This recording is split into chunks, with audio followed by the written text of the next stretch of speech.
Wow. All right, guys, let's knock this out. Got stuff to do. Two sort of days off or It's whatever. nice. It's great. Great. Tucson did well. Tucson provided some good weather, and yeah, it was good to kind of recharge a little bit. It said after the Baylor game that it was about the response and the energy for that game, and you seemed pleased with it. But how do you then build off that now that you have this extended break? Do it again. I mean, it's not complicated. I mean, you know, this time of year, every game's going to be, competitive, and if you think you're going to show up and just go through the motions and be successful, you're delusional.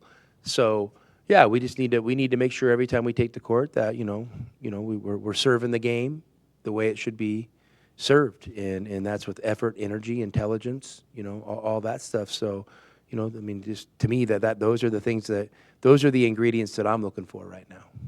Obviously, Igor Devin is a very highly thought after prospect. What did you guys see from him? What was the plan to try to defend him first time around? Well, I mean, he's a very talented, young player. Obviously, he's got a great future ahead of him, and he's getting a great opportunity there to play with the ball in his hands a lot, and he's having success. So we know he presents a lot of challenges, but those are challenges I think we're up for.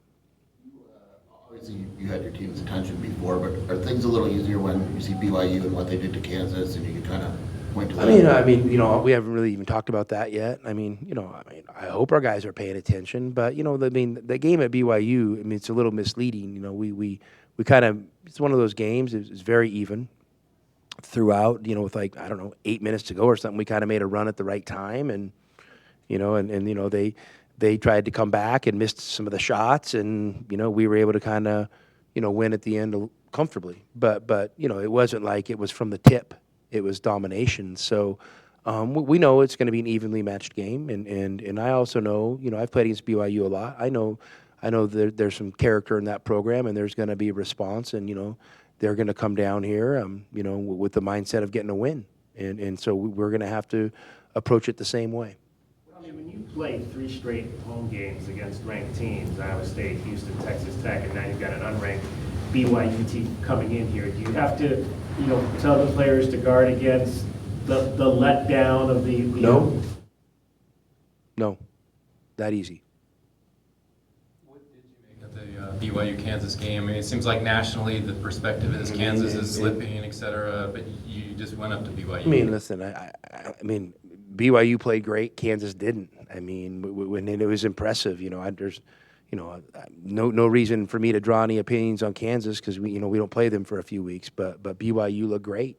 They had their way with them every which way, and so obviously they're going to be feeling really good about themselves. Coming down here. Anything jump out at you defensively maybe with them, or anything jump out that looked different when you watched that game versus when you guys played them? I mean, everything they did in the BYU in the Kansas game worked. That's what stuck out to me.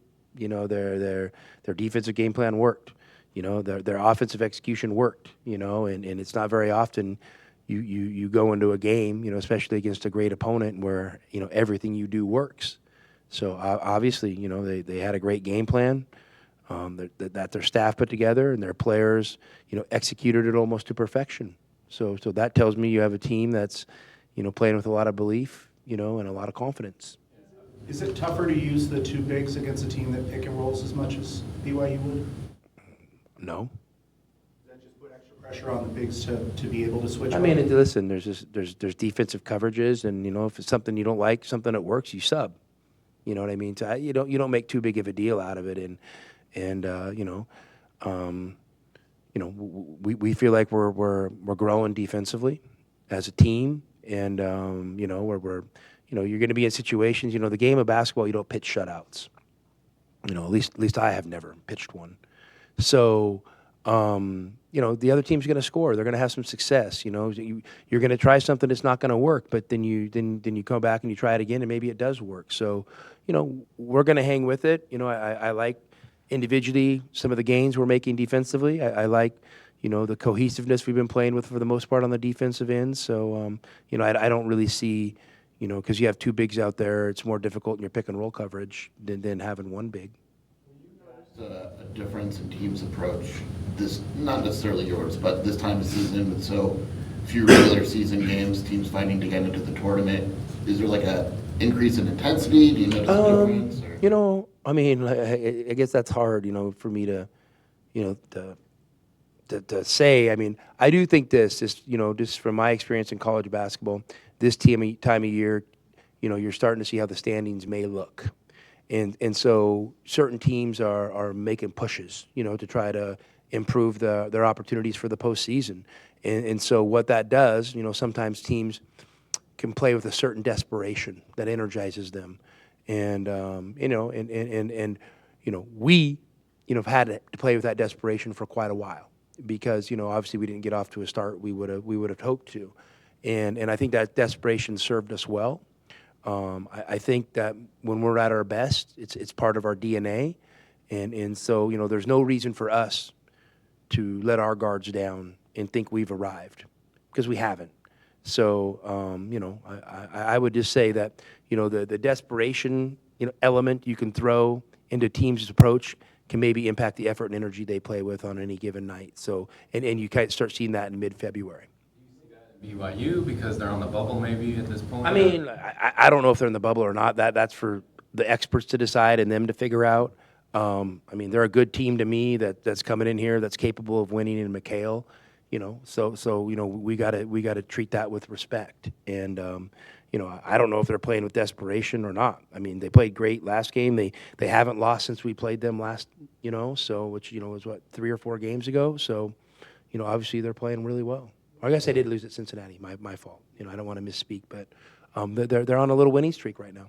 You've got a team that shoots 33s and different guys that shoot those threes. How much of it is we're going to focus Saunders or one of the other top shooters versus trying to, we're okay with this guy from taking? Well, I mean, I think you have to have a understanding of their personnel and their strengths and weaknesses, and obviously, any good defense is going to tilt their coverages to other teams' strengths. So yeah, you want to have awareness. You don't want their 2 best shooters is shooting a bunch of uncontested threes. I mean that's a formula for disaster. So we got to do a great job on them individually, but at the same point, you can't lose your defensive integrity. And now the paint's wide open and they're getting a bunch of layups. There's always just there's a little balance there and a little bit of a give and take, and that's what makes defense hard.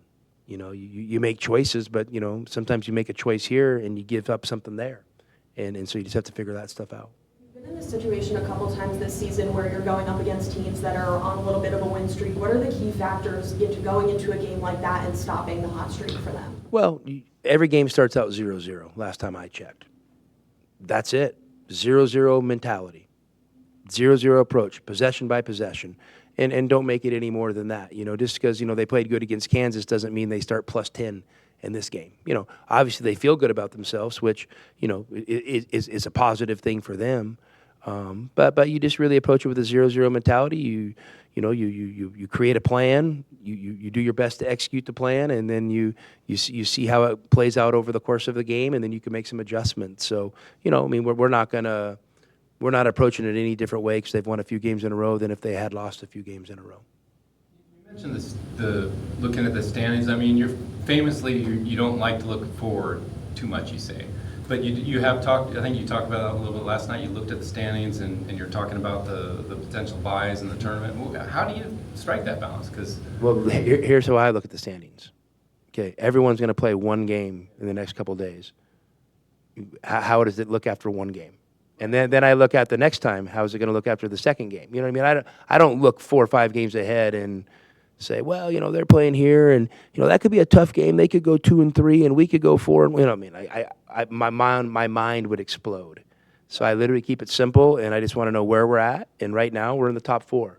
Obviously, there's advantages to staying in the top 4, and the best way for us to stay in the top 4 that I know of is for us to win on Saturday. So that's what I mean when I look at the standings. I mean, like half the time if I'll ask you, or any of us will ask you about some kind of situation down the road, you'll say, I'm not going there or whatever. But half the time, so I'm softening. So 50% of the time I am telling you, I better sharpen up, Bruce. You've got me. Bruce, you're wearing me out. I better sharpen up. I better get that to 99% of the time. well, One of those times where you kind of have to. So you're obviously not looking at the matchup, but just the general concept of you could possibly get to Thursday with buys. That general concept is something you're thinking about, and the guys are. Well, yeah, I mean, but I also know that the best way for us to get there is win Saturday, and then win or lose on Saturday, we'll figure out the next step, and it's on Wednesday, right? I just heard we played on Wednesday next week, so I'll look at that and figure it out. Philosophy in terms of how you want your bigs guarding the pick and roll change, whether it's the guard is a hot shooter, three-point shooter versus more of a driver? I mean, that's a question we could take a lot of directions. I mean, it could change based on the big, it could change it based on the spacing, it could change based on the guard. I mean, there's lots of, elements, that kind of where you can decide how you want to tilt your coverages. So, yeah, I mean, I think, honestly, I think all those things are in play. And when you're deciding how you want to guard the ball screen, defensively, and then the next thing is you have to say is, well, what are our base ways of guarding the ball screen? Well, we guard the ball screen generally these ways, and because this time of year, can you come and say, well, we've never done that way, so let's try that way. That might not be good. So you got to kind of stick to your strengths and what your team's comfortable with as well, and so there's a little bit of a give and take. You just in terms of what happened with Cryer last Saturday, how did you evaluate that? Because it looked like your big sagged off there. Well, listen, there was two scenarios there, and one of them, we had a player go for a steal. He didn't get it. It kind of caused a little, some down the line switching. So Tobey ends up switched on Cryer, and Tobey needs to know when he switched on Cryer, he's got to guard him. He's their best shooter. It's not complicated. That's a figure it out moment. Like, that shouldn't take a lot of coaching, and he was too far off in help, and he got an open three. That was the first one. The second one, we have a good defensive possession. We get down to the end. Carter's in a coverage. His guy sets a ball screen on Cryer. Cryer dribbles, with his left hand to the top of the key, and it's like 4-3 on the shot clock. I mean, Carter needs to be up. Whether he's up and you're in what some teams have, at the level of the screen and you're not switching, or you're switching, you need to be up. Like, I mean, this is basketball 101. And we missed those two coverages, and that really hurt our chances to win the game. So we got to be better in those areas. After last game, you said it wasn't definitive, the starting lineup, that you would do it again. Can you give any insight into? I mean, I honestly haven't thought about it much since. I mean, it's a lineup I like playing, so we'll see how practice goes today, and give it a go. I mean, there was no promotion demotion. It was just you're looking sometimes for different ways to figure out your rotation, and if you want to try a group of guys to play together, the best way to do that in the course of a game sometimes is start them, because if you don't start them, there's so many little factors that play into a game. Could be a foul, could be could be a matchup, could be fatigue. So you're like, man, I really wanted to play this lineup, but because of this reason, I didn't feel comfortable doing it in a game. So I was just like, well, I really want to play that lineup, so maybe the best thing I can do is look to start it. And it really wasn't any more complicated than that. Does that make this year a little more unique than the previous three because of you've had more lineup changes? I know some of them have been injury, but you hadn't really made those before this year. Yeah, I mean, I'm not going to box myself in and say, hey, I pick a starting lineup on December 1st and I'm going to ride with it the rest of the year. I mean, I think you got to react accordingly to what you think is best for your team over the course of a season. And there is a great certainty in having the same starting lineup every day, if that makes sense for your team. I've just felt like these adjustments have been, something I wanted to try and felt like it could be a positive thing for our team, and that's why we did it. BYU people want to be asked, what do you remember about coaching against Jimmer? I mean, he's a really good player. He lit us up just like he lit Arizona up, so heck of a player. Good 3-on-3 player now, too. You mentioned what's the key with Trey in this situation, whether or not he stays maybe in this bench, because he's been a starter his whole career too.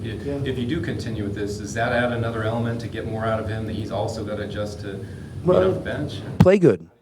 I mean, Trey just needs to play better. He knows that, and it doesn't need to be complicated, and he's right on the cusp of doing that. And I think it's a great thing for, players to come off the bench at some point. You know why? Because if you're going to play basketball for a long time at a high level, eventually you're going to come off the bench at some point. And why not get good at it?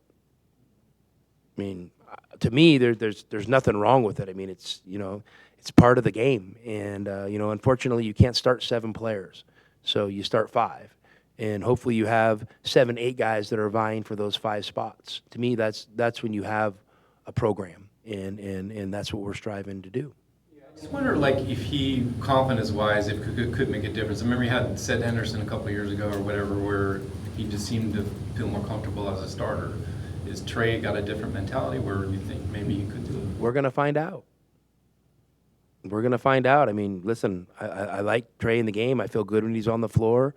Like I said, there's no demotion attached to this. This is a deal where I'm looking at, how do I rotate our players better? How do I play this certain lineup that I want to play that's been hard to get to in these games? And that was all the decision stemmed from. You said a couple of weeks ago that you really want Deli to be a catch and shooter. That's his primary deal, but he has been very good at some aggressiveness to the basket in recent games. Are you okay when there's opportunity for him to do that? As long as he's building his game off his catch and shoot, I'm okay. But the moment he's making catch and shoot his plan B, I'm not as okay. It's that simple. And Deli is figuring out, over the course of this year, what he needs to do to be a successful player at this level. And, there's been some growing pains for sure. I really liked what we got from him the last 2 games. And I felt good about that. So hopefully he can continue in that direction, because I know this, when he shoots the ball from 3 and his feet are ready early, I feel pretty good. Last question. With KJ and the little tweak to his wrist, he's been wearing the band, anything affecting his game or shot or anything? I mean, listen, he's played really well. I mean, so based on his performance, I don't see anything. I mean, that would be a question for the training room. I don't get in J-Rock's business too much. If he tells me a guy can practice, he can practice. If he can tell me a guy can't practice, he doesn't practice. And I don't go there and meddle or do any of that stuff, because we got a great training staff, we got a great medical staff. Thanks, Coach. You guys have a good one.